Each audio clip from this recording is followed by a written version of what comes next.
ఈరోజు మన ఆధ్యాత్మిక చింతనలో పూర్ణ శాంతి గురించి తెలుసుకుందాం. పరిశుద్ధ గ్రంథంలోని యెషయా 26:3 ఈ విధంగా సెలవిస్తోంది: ఎవని మనస్సు నీమీద ఆనుకొనునో వానిని నీవు పూర్ణ శాంతిగలవానిగా కాపాడుదువు. ఏలయనగా అతడు నీయందు విశ్వాసముంచియున్నాడు. దేవునిమీద మనస్సు నిలిపి ఉంచడం ద్వారా లభించే శాంతి ఈ లోక సంబంధమైనది కాదు. అది మన చుట్టూ ఎటువంటి ప్రతికూల పరిస్థితులు ఎదురైనప్పటికీ మన హృదయాన్ని నెమ్మదిగా, స్థిరంగా ఉంచుతుంది. ఆయనపై మనముంచే సంపూర్ణ విశ్వాసమే ఈ అద్భుతమైన శాంతికి మూలాధారం. అల్లకల్లోలమైన ఈ లోకంలో ఆ దేవునిపై మన దృష్టిని లగ్నం చేసి ఆయన ఇచ్చే ఆత్మీయ నెమ్మదిని పొందుకుందాం. ప్రార్థన.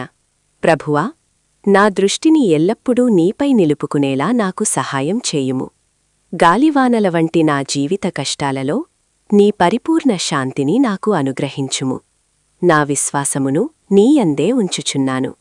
ఆమేన్.